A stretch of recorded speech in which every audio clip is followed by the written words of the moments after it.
जांच के दौरान इंस्पेक्टर ने मृतकों की कब्रें खुदवाई तो अंदर का नजारा देखकर सब हैरान रह गए। सभी शव बिना सिर के थे और सबसे अजीब बात यह थी कि गर्दन का कटा हुआ हिस्सा बिल्कुल भी साफ नहीं था, जैसे किसी ने जबरदस्त ताकत से सिर नोच लिया हो। वियतनाम के गांवों में जल भूत की पुरानी कहानियां मशहूर हैं। गांव वाले मानते थे कि यह जल भूत ही लोगों को मारकर उनके सिर खा जाता है। कहानी 200 साल पहले वियतनाम के nguyen राजवंश काल की है। एक सुबह मछुआरों को नदी में एक बिना सिर की लाश मिली। गांव में जल भूत की कहानियां पहले से प्रचलित थीं, इसलिए लोगों ने मान लिया कि जल भूत ने ही सिर खा लिया।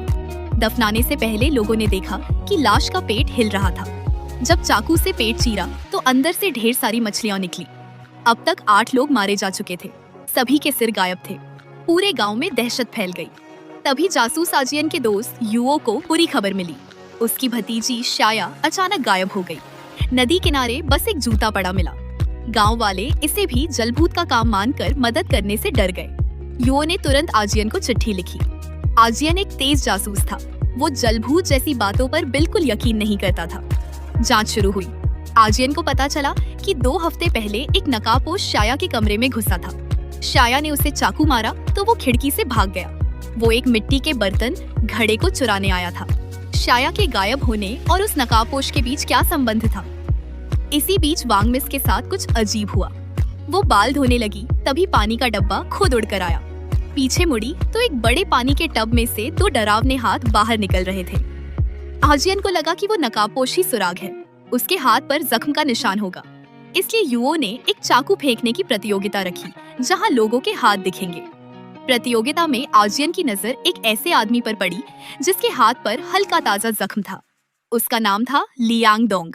उसके घर में वही मिट्टी के बर्तन मिले जो शाया के कमरे में थे।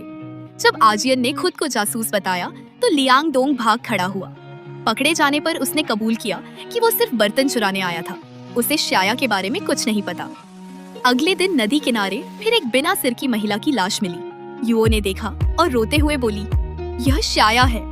शाया के पिता को इतना बड़ा सदमा लगा कि उन्होंने पेड़ पर फांसी लगा ली। लेकिन आजियन को कुछ संदेह हुआ। उसने पहले के 8 मृतकों की कब्रें खुदवाई और पाया उन सभी के गले का कटा हिस्सा ऊबड़ खाबड़ था, जैसे बेतरतीबी से काटा गया हो।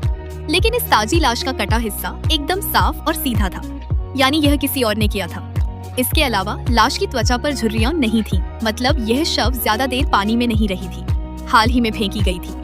और जब शाया का खोया जूता उस लाश के पांव में पहनाया तो वो फिट ही नहीं हुआ, यानी यह लाश शाया की नहीं थी। किसी ने जानबूझकर सबको धोखा दिया था ताकि असली अपराध जलभूत पर मढ़ा जा सके। असली सच्चाई युओ को